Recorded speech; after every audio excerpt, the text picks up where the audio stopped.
কোথায় আসছেন? মদিনাতুল জার নিউ টাউন। ঠিক আছে, কি নিয়ে আসছেন? কি নিয়ে আসছেন? প্রত্যেক হাজি দুটো করে ট্রলি দিতে পারে, 20 কেজি 20 কেজি। ঠিক আছে, দুটো করে ট্রলি 20 কেজি 20 কেজি, আর একটা হ্যান্ড ব্যাগ থাকবে 7 কেজি। তাহলে 20 20 40 7 47। এই 47 কেজি ওয়েট যেটা আছে, এই ওয়েটের নিয়ে আপনি কিন্তু আসবেন মদিনাতুল জার নিউ টাউনে সমস্যা আছে। ঠিক আছে, এবার আপনার যা ডকুমেন্ট থাকবে, যা ব্যাগ থাকবে, প্রত্যেক ব্যাগের মধ্যে স্টিকার অবশ্যই চেটাবেন বা মার্কার পেন দিয়ে লিখে দেবেন। কি কি লিখবেন? ধরুন আপনার ট্রলি আছে বা হ্যান্ড ব্যাগ আছে, কি লিখবেন?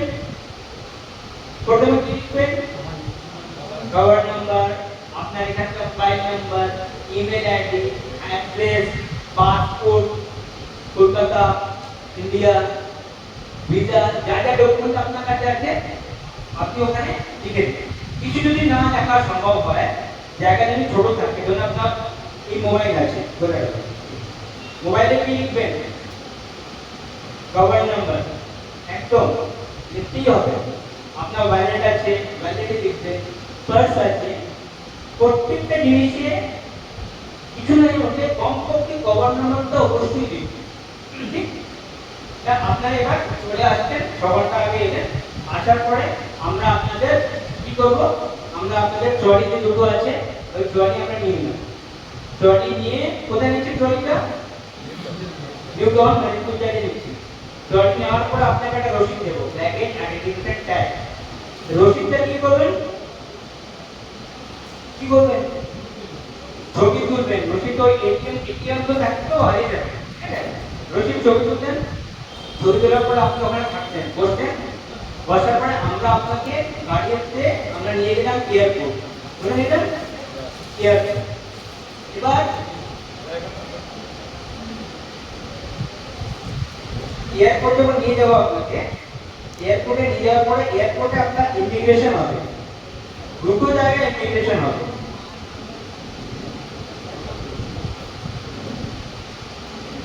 দুটো জায়গায় আপনার ইমিগ্রেশন হবে। কোন কোন জায়গায় ইমিগ্রেশন হবে? একটা হবে কোথায়? কলকাতা। আর একটা কোথায় হবে?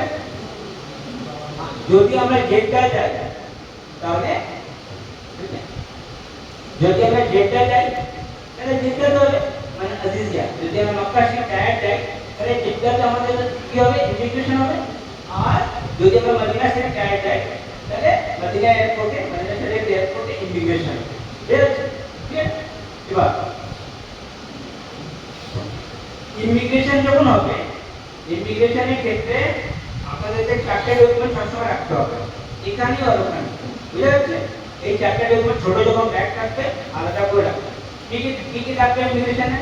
কি রাখবে? পাসপোর্ট, ভিসা, পাসপোর্ট, ভিসা, তারপরে বোর্ডিং পাস। বোর্ডিং পাস মানে যাওয়ার টিকিট। ঠিক আছে, পাসপোর্ট, ভিসা, বোর্ডিং পাস। আর কি লাগবে? আর লাগবে ওই ভ্যাকসিনেশন কার্ড। ভ্যাকসিনেশন কার্ডে কি কালার আছে? সবুজ কালার।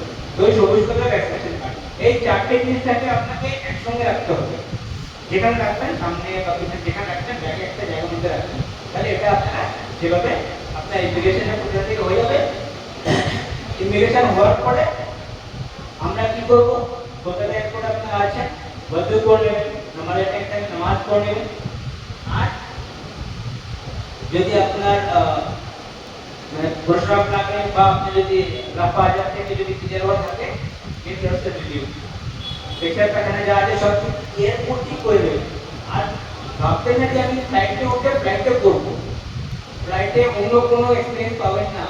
ফ্লাইটে খুব কষ্ট না, সব আপনার নাপা হয়ে যাবে। ফ্লাইটে কি আছে? ফ্লাইটে দুটো তিনটে আপনার থাকবে টয়লেট, ওয়াশরুম থাকবে।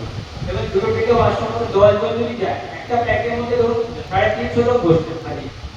350 হাজার একটা ফ্লাইট, চারটে আপনার ওয়াশরুম থাকবে। তার মধ্যে একটা ওয়াশরুম টু, তিনটে হইল। তিনটের মধ্যে 10 জন বা 15 জন যায়, তারপরে আর যাওয়ার মতন থাকবে না। ফলে আপনি কিন্তু নিজেকে ফ্রি হয়ে এয়ারপোর্টে, এটা ভেরি ইম্পর্টেন্ট, ঠিক আছে? ওকে, নেক্সট যেটা এখানে আমি একটা জিনিস বলে দিলাম, যদি আপনার ফ্লাইটটা জেদ্দা হয় আর যদি আপনার ফ্লাইট মদিনা শরীফ হয়, তাহলে দুটোর মধ্যে পার্থক্য কি থাকবে? কি থাকবে?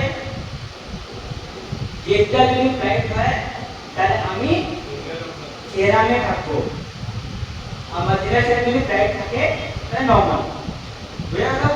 ঠিক, এবার জেদ্দা যদি ফ্লাইট থাকে তাহলে আপনি এরাম অবস্থায় থাকবেন, নামাজ পড়ে নেবেন, নামাজ পড়বেন, এরামে নিয়ত করবেন না, এরামে নিয়ত ফ্লাইট টেক অফ করবে, ফ্লাইট যখন স্টার্ট করবে তারপর এরামে নিয়ত করবে, এরামে নিয়ত কোনো সময় আপনার এয়ারপোর্টে করবেন না, ফ্লাইট টেক অফ করার পরে করবেন, ঠিক?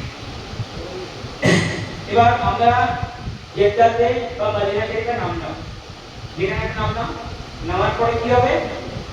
কি হবে? ইমিগ্রেশন হবে, ইমিগ্রেশন হবে, ওই চারটে ডকুমেন্ট সঙ্গে সঙ্গে ভাগ করে ইমিগ্রেশন হয়ে যাবে।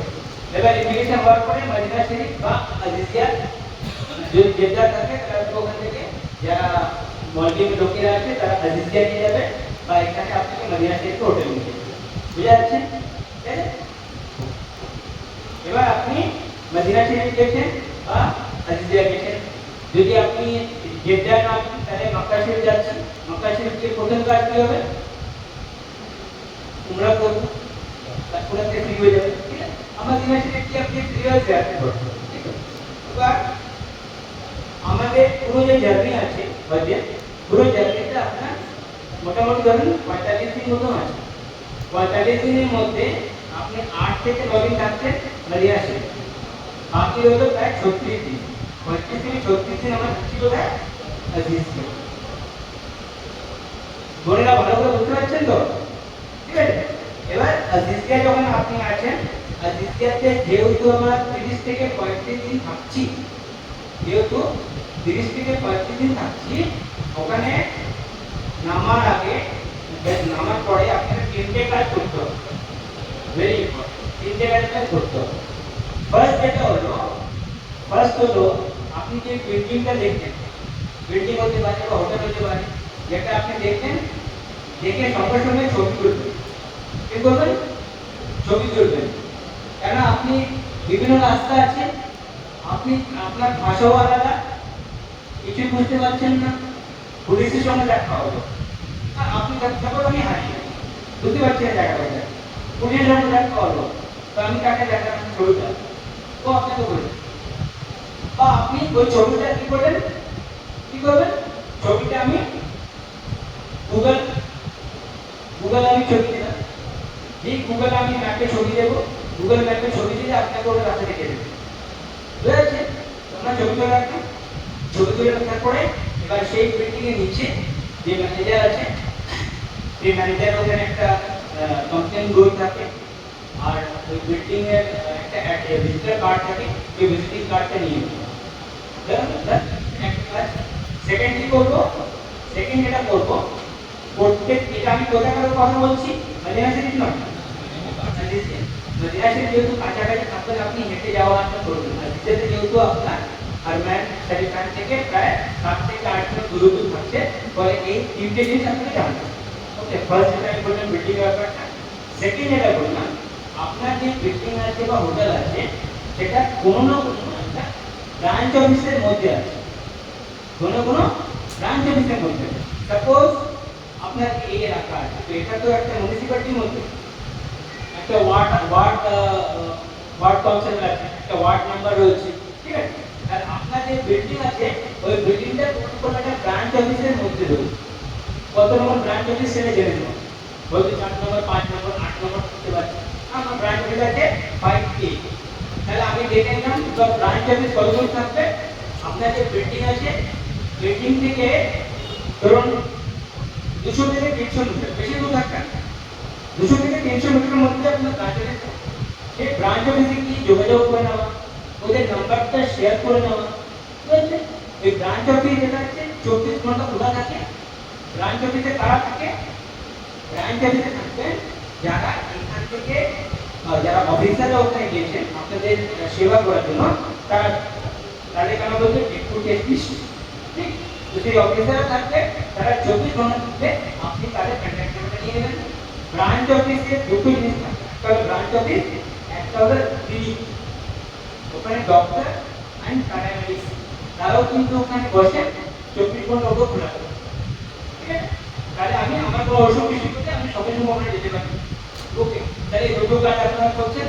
ব্রাঞ্চ অফিস নাম্বারটা কন্ট্যাক্ট নিয়ে নেবেন। তাহলে বিল্ডিং হলো, ব্রাঞ্চ অফিস হলো। থার্ড হলো আপনি যে বিল্ডিং এ আছেন, বিল্ডিং এর কাছাকাছি বাস স্ট্যান্ডটা খুঁজে নেবেন। কারণ আমাকে যে ফ্রি বাস সার্ভিস আছে, ওই ফ্রি বাস সার্ভিসের মধ্যে আপনাকে যেতে হবে কোথায় গেলেন, ওখান থেকে আবার একটা বাস ক্রস করে আপনাকে যেতে হবে ব্রাঞ্চে। দুটো বাস তৈরি হচ্ছে। প্রথম যেটা বাস আছে ওখানে গেলে ইন্ডিয়ান গভর্নমেন্ট, তাহলে আপনার কাছাকাছি যে বাস স্ট্যান্ড আছে সেই বাস স্ট্যান্ডটা আপনি খুঁজে নেবেন কোথায়, ঠিক আছে? তাহলে এভাবে আমরা কিন্তু পুরো কাজটা ইনশাআল্লাহ করলাম। করার পরে এবার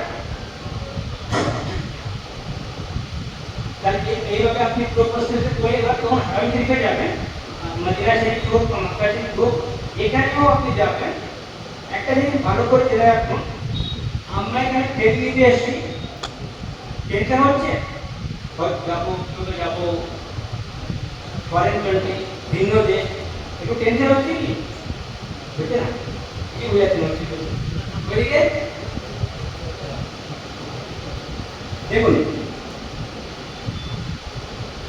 প্রথম কথা জেনে নিন, আপনাকে পুরো পূর্ণ বিশ্বাস রাখতে হবে যে আমি নিজে যাচ্ছি না, আমাকে আল্লাহ সুবহানাহু ওয়া তাআলা ডাকছে। পুরো পূর্ণ বিশ্বাস রাখুন। আল্লাহ আজ্জা ওয়া জাল্লা আমাকে ডাকছে, কারো ক্ষমতা নেই যাওয়া। সিম্পল, আপনি যাচ্ছেন, আপনাকে ডাকা হচ্ছে বলে আপনি যাচ্ছেন।